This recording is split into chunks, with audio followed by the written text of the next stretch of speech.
7 अक्टूबर 2023 को जब हमास ने इजराइल पर जमीन, आसमान और समंदर से हमला किया था, तो उस वक्त इजराइल के पीएम बेंजामिन नेतन्याहू ने कहा था कि हमास ने इजराइल पर हमला करके नर्क का दरवाजा खोल दिया है, जिसका अंजाम हमास को भुगतना ही होगा।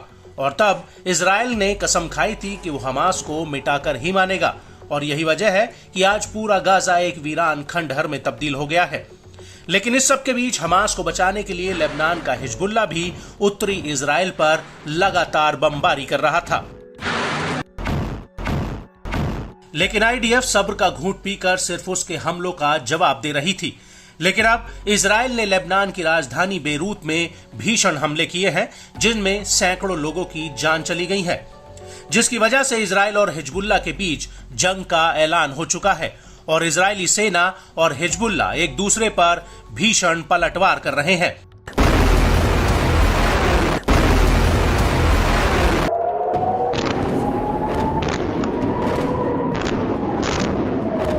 और इसी कड़ी में हिजबुल्लाह ने आईडीएफ को दहला कर रख दिया है।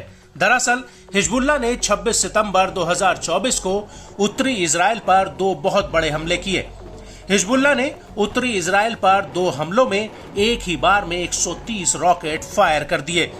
हिजबुल्लाह के मुताबिक 26 सितंबर की दोपहर को उसने किरियत मैट्स्किन पर रॉकेटों का पहला जत्था फायर किया।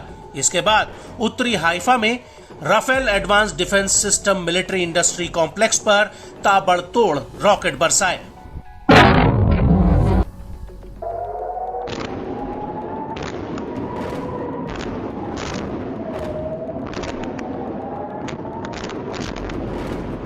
हिजबुल्लाह के मुताबिक उसके बाद किरियत शमूना सेटलमेंट में उसने फलक 2 टाइप रॉकेटों का जबरदस्त हमला किया।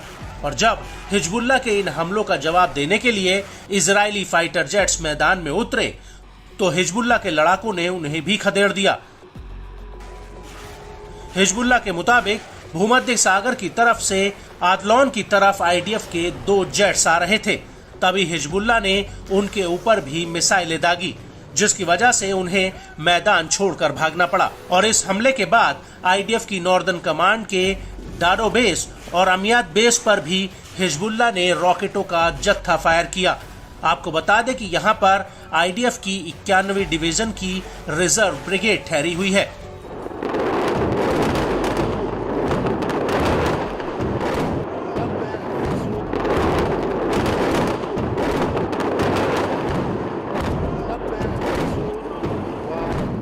वहीं आयुध में हिजबुल्लाह ने करीब 50 रॉकेट और गोला बारूद फायर किया है।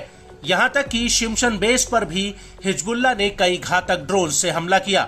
हिजबुल्लाह के मुताबिक ये ड्रोन हमला आईडीएफ के अधिकारियों और जवानों की पोजीशन पर हुआ। हिजबुल्लाह का ये भी दावा है कि उसने सफाद और किरियत अता पर भी 80 और 50 रॉकेट दागे हैं। इसके बाद मिशहर बेस पर रॉकेटों का जत्था फायर किया गया।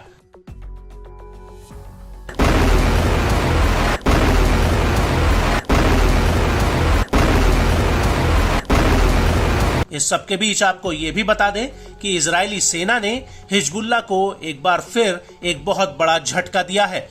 दरअसल लेबनान की राजधानी बेरूत के दक्षिण उपनगरीय इलाके में आईडीएफ ने एक बड़ी एयर स्ट्राइक की है, जिसमें हिजबुल्लाह की ड्रोन फोर्स के मुखिया मोहम्मद सरूर मारा गया है। आईडीएफ का कहना है कि सरूर हिजबुल्लाह की ड्रोन, क्रूज और एरियल डिफेंस का जिम्मा संभालता था और उसकी अगुवाई में इजराइल पर कई हवाई हमले हुए थे।